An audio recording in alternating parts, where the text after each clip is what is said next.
தனக்கும் வழி முதலே நின் பழ அடியார் திரள்வான் கூலி கேளே அருள் தந்திருக்க இறங்கும் கொல்லோ என்று ஆழுமதுவே அன்றி மற்றின் ஐயேன் பொன்னம் பலதரசே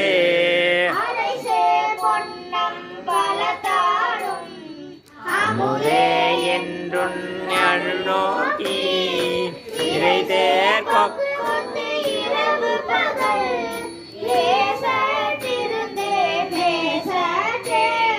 கரை சேரடியார் களி சிறப்ப ஆட்சி கொடுத்துன்னடியேற்பார் திரை சேர்பாலின் நீ போல